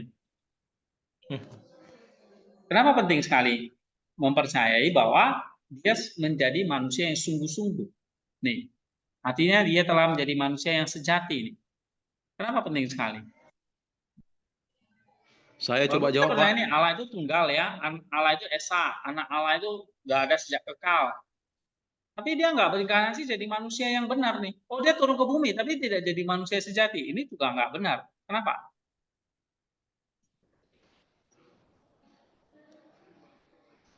Hah? Saya jawab. Apa? Halo, Pak. Ya, kenapa, Pak? Karena gini, Pak, ada harapan daging kita yang yang memiliki daging ini bisa nanti sama seperti Yesus mencapai pengilahian. Seperti itu, Pak. Oke. Daging jasmani kita ini sama seperti Yesus bisa mencapai suatu pengilahian, sama seperti Yesus. Kalau di gereja kuno dibilang teosis, Pak, seperti itu. Oke. Jadi keselamatan ateosis itu kalau Yesus tidak jadi manusia, maka teosisnya nggak jadi gitu ya. Atau teosisnya nggak melibatkan daging ya, hanya roh aja gitu ya. Iya, sementara kita kan dibangkitkan kan ikut daging kita ini pun ikut dibangkitkan, Pak. Seperti itu, Pak. Oke.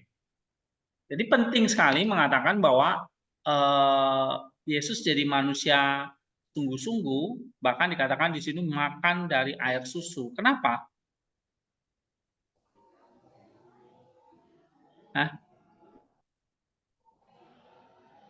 kalau Yesus itu hanya Allah gitu aja ya, dia bukan jadi manusia. Bisa nggak dia menyelamatkan kita? Maka di sini dikatakan, jika inkarnasi adalah bayangan, pura-pura nih jadi manusia nih ya, hanya bayangan aja, maka keselamatan kita juga adalah bayangan. Maka artinya kalau Yesus tidak jadi manusia, maka kita tidak bisa diselamatkan. Ya, betul. Ya, apa yang diambil itulah yang diselamatkan. Kalau Yesus tidak mengambil manusia, kodrat manusia, maka kodrat manusia itu nggak bisa diselamatkan. Nah, jadi kembali lagi ya, kenapa Yesus harus punya dua kodrat, yaitu Allah yang tidak dapat dilihat dan manusia yang dapat dilihat. Supaya apa? Hah?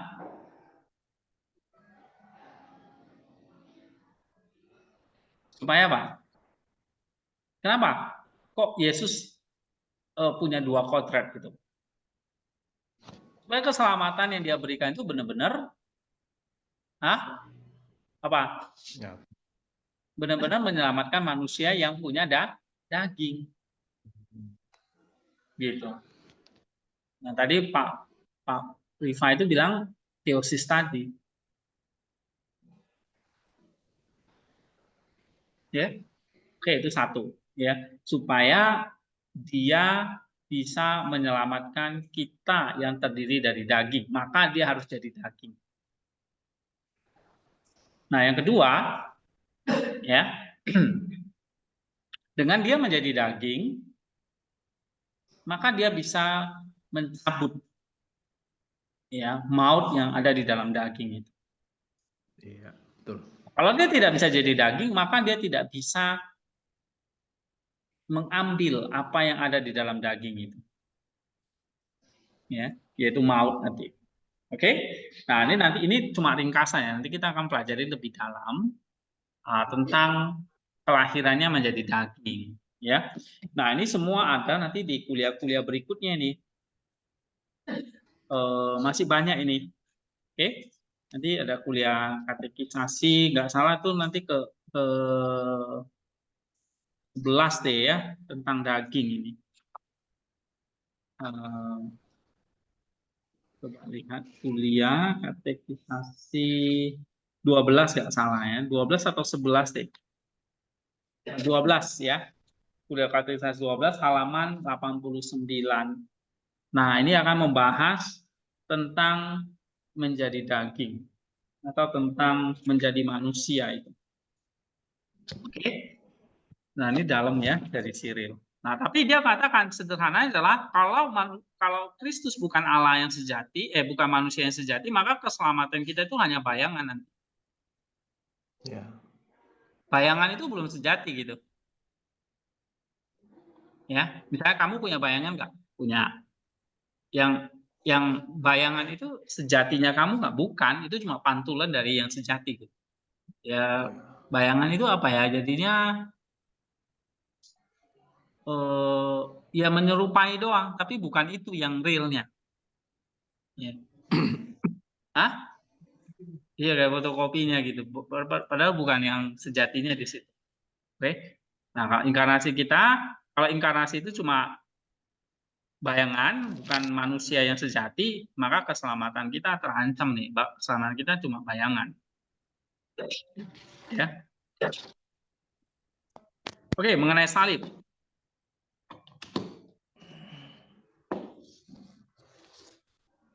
Coba baca lagi. Mengenai salib, ia benar-benar disalibkan karena dosa-dosa kita, sebab jika kamu mau menyangkalnya, tempat ini menyangkal kamu dengan nyata, yaitu Golgota yang diberkati ini. Tempat kita sekarang berkumpul karena dia yang disalibkan di sini. Tetapi ia disalibkan bukan karena dosa-dosa kita, melainkan supaya kita dibebaskan dari dosa-dosa kita. Dan meskipun sebagai manusia, ia pada waktu itu dihina dan direndahkan oleh manusia, namun ia diakui oleh ciptaan sebagai Allah, karena ketika matahari melihat Tuhannya dihina, ia menjadi redup dan gemetar, tidak tahan melihat dia. Nah, jadi kalau percaya hanya dia berinkarnasi jadi manusia, tapi dia tidak pernah disalib, itu bukan Allah yang kita percaya. Ya, dia benar-benar disalibkan. Karena ada ajaran juga mengatakan begini, dia adalah firman Allah, dia lahir dari seorang perawan, Maria, benar, tapi dia tidak disalibkan, diganti oleh orang lain. Nah, kita nggak percaya Allah yang demikian. Dia benar-benar disalibkan, ya, dia tidak digantikan oleh siapapun atau dia diangkat oleh siapapun gitu. Oke. Nah, kalau kamu menyangkal salib, maka apa yang terjadi?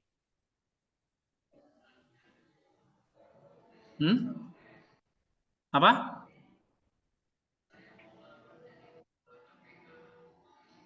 Apa? Kalau kamu menyangkal salib, maka ini dikatakan apa? Hah? Apa? Tempat ini menyangkal kamu dengan Iya, itu maksudnya apa? Tempat ini menyangkal kamu dengan nyata, yaitu Golgota yang diberkati ini. Golgota pun menyangkal kamu. Ya, Golgota itu maksudnya tempat penyalipan tadi. Itu menyangkal kamu. Artinya apa di sini? Kalau kamu nggak percaya dia benar-benar disalibkan, ya, maka kita belum dibebaskan dari dosa. Betul. Ya, kita tidak dibebaskan dari dosa. Ya, dia disalibkan karena dosa kita. Jadi kalau orang yang nggak percaya Kristus disalibkan, maka dia belum dibebaskan dari dosa. Oke? Coba lagi. 11. 11 mengenai penguburannya. Dia benar-benar dibaringkan sebagai manusia di dalam kubur batu dan batu-batu itu terbelah oleh pengerian karena dia. Ia turun ke dunia orang mati supaya di sana ia dapat menebus orang-orang benar. Sebab katakanlah kepadaku, dapatkah engkau berharap bahwa orang-orang yang hidup hanya akan menikmati kasih karunia-Nya, dan itu pun meskipun kebanyakan dari mereka tidak. Ini lain kali kalau kamu masuk kelas saya jangan ngantuk ya. Saya akan lempar ini loh. Ya, manner dan lain-lain. Ngantuk cuci muka. Kayak Ari mungkin keluar cuci muka gitu. Yang ngantuk-ngantuk cuci muka. Ya, ditanya ngantuk-ngantuk. Baca lagi.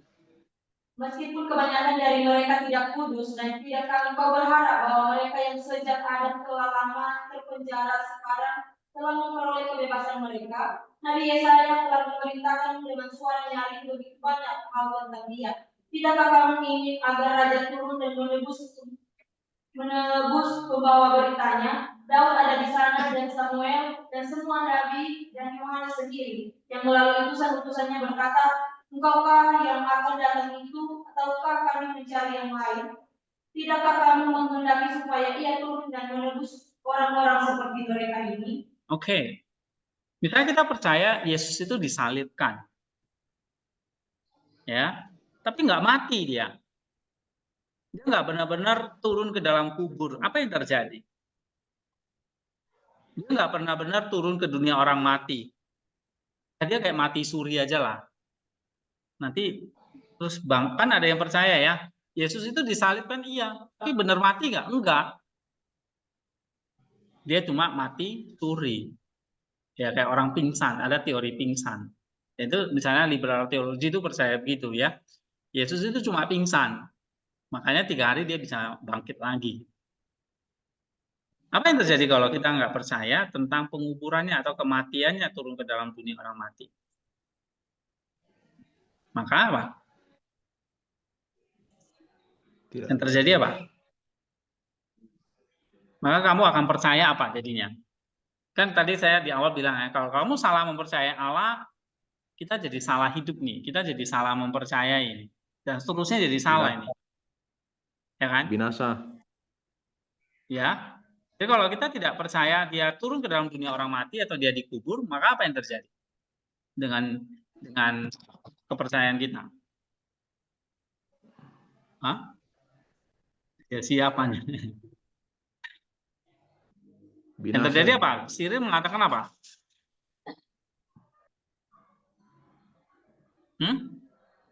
Misalnya seandainya nih Yesus cuma pingsan, ternyata nggak benar-benar mati dia.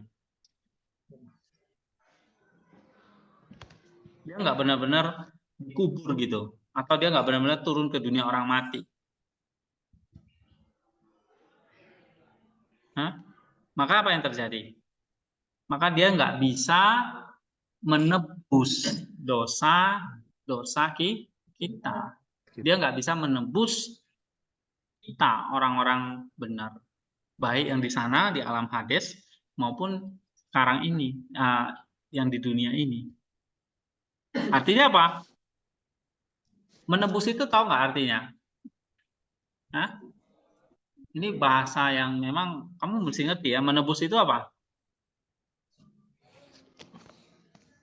Iya, tukar gitu. Kamu misalnya menebus barang, kamu ke Pegadaian lah, misalnya lah. Ya, Kamu menggadaikan barang. Oke. Nah, kita sudah digadaikan nih oleh dosa. Tapi Tuhan mau ibaratnya pakai istilah tebus nih. Berarti Tuhan kasih apa? Ganti gitu loh. Ya. Nah, penebusan itu adalah apa? Iya, dia pakai kematiannya untuk menggantikan apa? Kematian kita semua. Gitu. Ya kan? Nah, dia ambil kembali. Tapi tapinya gini. Ya. Nah, maka nanti kita akan baca di sini kebangkitannya ini. Ini nggak cukup kalau Yesus itu percaya Yesus itu cuma dikubur, tapi nggak percaya dia bangkit. Ini juga nggak cukup. Ya, nah ini satu paket sebetulnya. Nah, tentang penguburannya adalah kita percaya bahwa Yesus turun ke dalam dunia orang mati. Ini penting sekali. Ya, kita percaya dia turun ke dalam dunia orang mati. Sebab apa? Sebab dia memang mau menghancurkan kematian itu. Dia memang mau menghancurkan kematian itu. Ya, kalau Gregory dan Nisa mengatakan kematiannya itu kayak seperti umpan kepada maut, kepada iblis. Kamu pernah mancing kan? Kalau kamu mancing, kamu pakai umpan nggak? Pakai umpannya itulah untuk menjerat si ikan, ya kan, di sungai itu. Nah, ikan tuh lihat umpan gitu, kayak katak misalnya kan. Dia pikir itu makanan kan. Dia makanlah si katak itu. Ternyata itu umpan. Nah, akhirnya kita tangkap ikannya, kena kail pancing itu. Ya, nah Gregory Nisa itu kayak perumpamaan seperti itu. Nah, Yesus ya, dia turun ke dalam dunia orang mati sebagai umpan tadi. Untuk apa? Supaya iblis nangkap umpan itu supaya dia bisa masuk ke dalam dunia orang mati dan dia menebus orang-orang benar yang ada di sana. Ya, dia menebus orang-orang yang ada di sana. Nah, menebus itu adanya kamu bayar dengan kematiannya. Dia bayar dengan kematian. Sama kayak kamu mau ambil barang di Pegadaian, kamu bayar lagi untuk mengambil barangmu kembali. Ya, dengan sejumlah uang misalnya. Ya.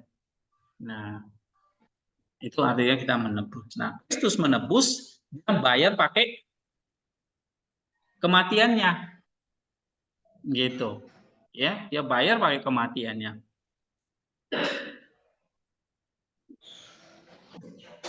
Nah, di sini sudah dibuatkan ya, misalnya di dalam Yesaya.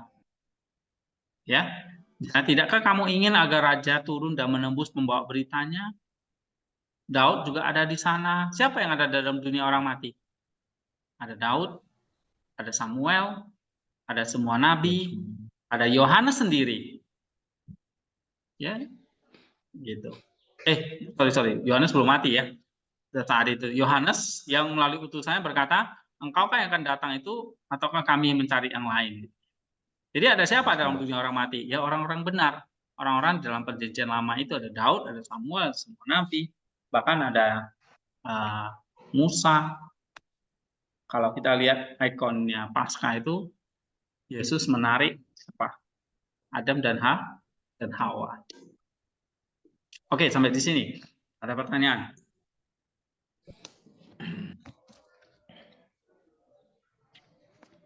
Bisa bertanya, Pak? Ya.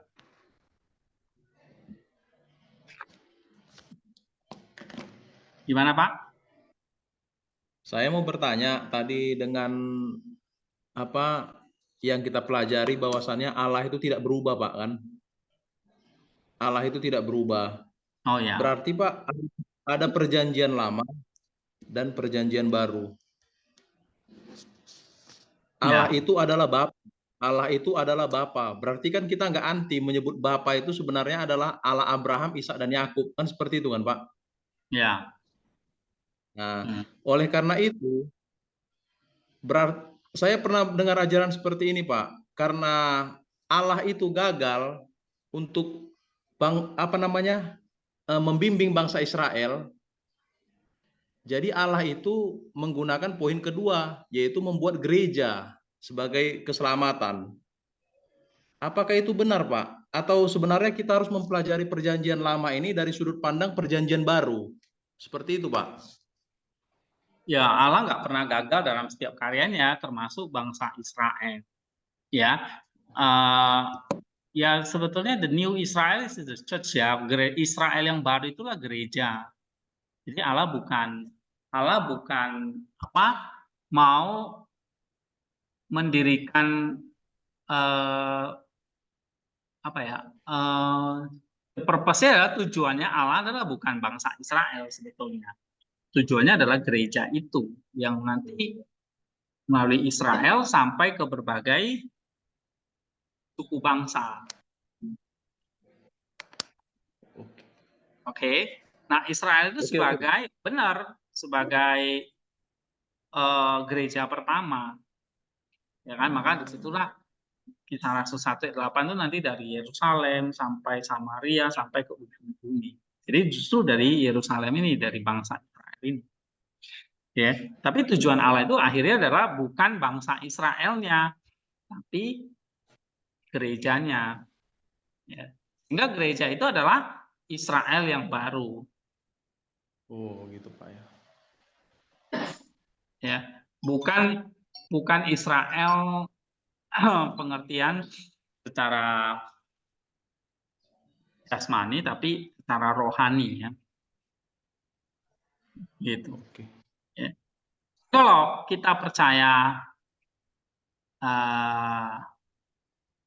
ya misalnya kayak bangsa Israel ini ya, nggak percaya Kristus, oke, nggak percaya Kristus sebagai Mesiasnya, maka dia bukan gereja gitu. Walaupun dia orang Israel, ya kan?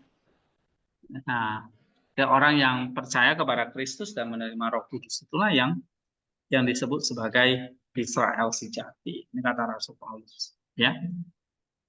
Oke. Jadi Allah nggak gagal menciptakan, gagal Israel. Oh, ya udahlah dia beralih ke gereja. Nanti gereja gagal beralih kemana lagi?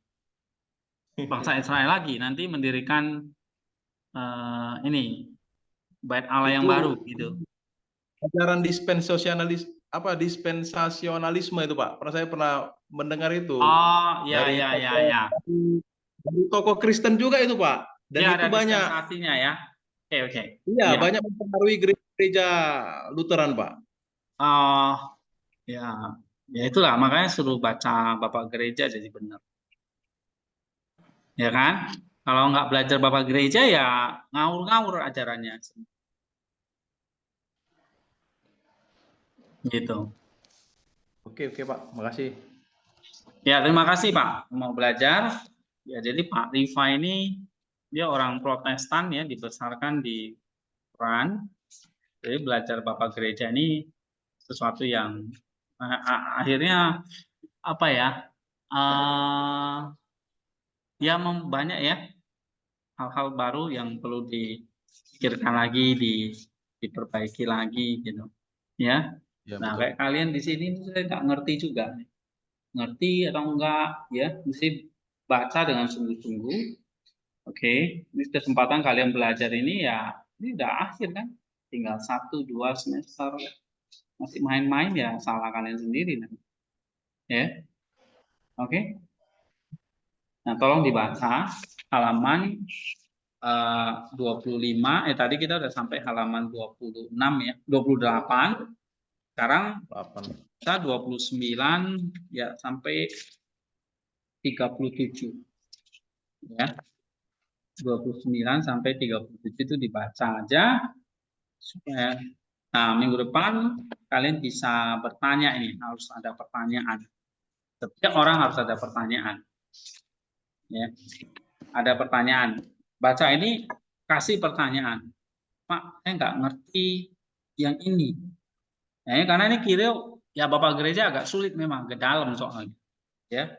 Beda kalau kalian baca yang biasa-biasa itu ya mungkin mudah dimengerti ya. Tapi kalau Kiril ini pelan-pelan yang kita pelajari nanti. Tapi saya pikir nggak terlalu sulit lah ya. Ya toh, kita udah baca berapa dari nomor 1 sampai nomor berapa nih? 11. Emang ada yang sulit? 1-11. Mungkin perlu dicerna ulang aja ya kan. Makanya jangan cuma bacanya di kelas. Sebelum kelas kalian sudah baca begitu. Ya kalau saya sendiri ya karena saya udah sering baca yang jauh lebih sulit dari sini. Kalau baca kayak gini, ya ini pas banget buat kalian. Makanya saya pilih ini. Daripada kemarin saya suruh kalian baca Damaskus, itu lebih pusing ya. Apalagi Ambrosius sebenarnya gampang. Atau apa kemarin sebelumnya Maximus itu jauh lebih sulit. Misalnya ya tentang inkarnasi dan teologinya itu jauh lebih sulit. Tapi kalau Kiril ini kan buat katekisasi sebetulnya, calon-calon baptisan, ya. Jadi habis itu nanti saya baptis kalian lagi, dibaptis lagi di kolam belakang. Oke, tolong baca nomor 12 sampai, Pak Rifai juga baca. Setiap orang bikin pertanyaan. Kita akan diskusi supaya kelas ini lebih menarik. Ya, Pak. Mengenai apa? Karena di sini juga mengatakan bahwa Tuhan itu benar-benar disalibkan karena dosa kita. Tapi di sini mengatakan juga dia disalibkan bukan karena dosa kita, supaya kita bebas.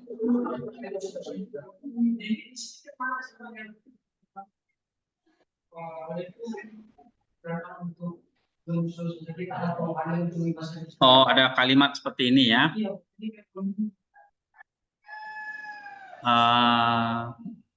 Ini ada teman kita bertanya. Nomor berapa tadi? 11 ya? Oh, 10. Oke, 10. Pertanyaannya, tetapi ia disalibkan bukan karena dosa-dosa kita, melainkan supaya kita dibebaskan dari dosa-dosa. Ya, maksudnya sama. Ya. Jadi Yesus disalibkan ya untuk membebaskan kita dari dosa-dosa kita. Ya, maksudnya Kiril itu mau menjelaskan bahwa ini loh, Yesus itu benar-benar disalib. Karena kalau nggak disalib, dosa-dosa itu belum dibebaskan. Gitu. Dosa-dosa itu nggak terbebaskan, masih diikat oleh apa? Tentang Hades tadi, ya, tentang maut tadi. Nah, maka dia harus masuk ke dalam Hades itu supaya Hades itu nggak mencengkram kita lagi, gitu. Oke? Nah, jadi maksudnya ya nggak usah dipertentangkan. Ya, dia disalibkan karena dosa-dosa kita, itu betul. Maksudnya ya untuk membebaskan dari dosa-dosa kita. Tapi memang dia disalibkan bukan karena hanya apa ya, hanya sekedar menanggung dosa manusia gitu maksudnya ya. Tapi bukan kayak gini. Dosa lu semua limpahkan ke gua gitu. Ya. Nah, enggak, bukan gitu maksudnya konsepnya. Tapi dosamu itu benar-benar kamu misalnya Raymond, kamu benar-benar tanpa dosa lagi. Kamu benar-benar terbebas dari dosa dalam pengertian apa? Kamu bebas dari maut. Karena apa? Dosa itu pada ujungnya kemana? Mati gitu. Jadi kamu benar dibebaskan dari dosa, artinya kamu benar dibebaskan dari kematian gitu. Ini nggak cuma enak aja nih dosa tampung ke kamu semua gitu. Akhirnya gua bebas melakukan dosa. Bukan itu maksudnya. Ya, tapi dibebaskan dari dosa itu ya Yesus benar-benar melepaskan kita dari dosa atau mati. Makanya kalau kamu cuma percaya salib, dia tidak turun ke Hades, dia nggak benar-benar menghancurkan Hades, itu kita nggak cukup kepercayaan kita. Ya kan ada yang percaya tadi, Yesus cuma pingsan, nggak benar-benar mati. Artinya dia nggak benar-benar turun ke Hades. Ya, karena mengatakan nggak mungkin lah Allah mati. Kok Allah mati? Memang Allah nggak mati, tapi manusianya yang mati. Ya, jiwanya mati. Jiwanya kemana? Ke Hades. Rohnya? Dia punya Roh Kudus nggak? Rohnya di mana? Di Firdaus. Gitu ya. Nah, nanti kalau kita belajar Bapak Gereja, nanti kita juga menjelaskan itu begitu. Ya. Ya, walaupun memang loh, kok dibedain ya? Jiwa dan rohnya, ya dia punya jiwa insani yaitu nafasnya, Ya, karena dia punya tubuh, dia punya jiwa, tapi satu sisi dia Allah itu dia juga punya Roh Kudus. Oke. Nah, ketika dia ada dalam Firdaus, dia ada dalam Hades, ya rohnya juga di situ menaklukkan gitu. Dan Roh Allah kan tanpa batas ya. Dia bisa di mana saja. Nah, gitu. Oke. Nah, jadi maksudnya kalau dia benar-benar dibebaskan, dia dibebaskan dari dosa itu, ya benar supaya kita dibebaskan dari dosa, dibebaskan dari kematian itu maksudnya. Ya, tapi dia disalibkan bukan karena dosa-dosa dia, atau bukan hanya sekedar menanggung dosa manusia aja, tapi kata bebasnya itu yang penting, ya. Oke, oke. Atau tadi kata Fitri itu tadi pagi sembuhkan dari itu, sembuhkan. Nah, saya memang lebih suka kata disembuhkan. Artinya memang ya proses ya. Kita menghilangkan dosa-dosa itu proses sampai kita tuh memang benar-benar ketemu pada akhirnya kita mencapai teosis, kebebasan dari kematian itu. Kita menjalani itu semua. Ya, Allah juga datang, dia nggak tiba-tiba jadi besar lalu dia masuk mengangkat kita ke surga gitu kan, enggak. Dia juga berproses seperti kita gitu. Sampai waktunya dia baru melayani, baru dia disalib, ya kan? Waktu salibnya pun orang-orang buru-buru nangkap dia pun dia nggak mau buru-buru ditangkap dulu gitu, karena belum waktunya, belum genap waktunya kan gitu. Nah, jadi semuanya ada waktunya. Nah, kita mau berproses ke situ, ya. Oke, that's good question ya. Nah, hal-hal seperti itu perlu ditanyakan ya. Nah, jadi tolong kalian baca dan kasih pertanyaan-pertanyaan. Nah, nanti kalian ada yang bisa jawab nggak? Saling berjawab. Jadi saya akan memberi jawaban yang benar. Gitu. Ya kalau ada yang bisa jawab benar ya sudah bagus. Tapi kalau ada yang belum, nah nanti saya bantu jawab. Ya. Jangan lismar. Pertanyaan catat di situ. Oke. Ya. Mari kita selesai, kita berdoa ya. Oke, minta ini yang diam-diam aja nih siapa? Nota tema berdoa. Ya, mari kita berdoa. Tuhan, kami sangat berterima kasih atas berkat dan anugerah-Mu yang selalu baru dalam kehidupan kami. Dari tadi kami memulaikan kelas dogmatika dan kami membahas tentang berbagai teori-teori tentang inkarnasi dan juga keselamatan dan karya keselamatan buat kami semua. Dan untuk itu Tuhan, materi-materi yang telah disampaikan oleh beliau supaya kami juga dapat memahaminya dan dapat juga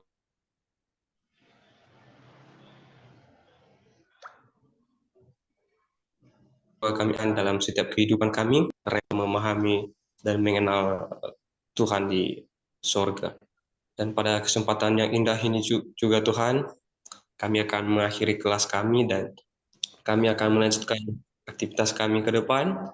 Kiranya Tuhan yang selalu menyertai kami, Roh Kudus Tuhan yang beserta dengan kami, yang menuntut setiap langkah kami dan juga pikiran kami, dan biarlah kehendak dan pikiran kami berjalan sesuai dengan kehendak Tuhan.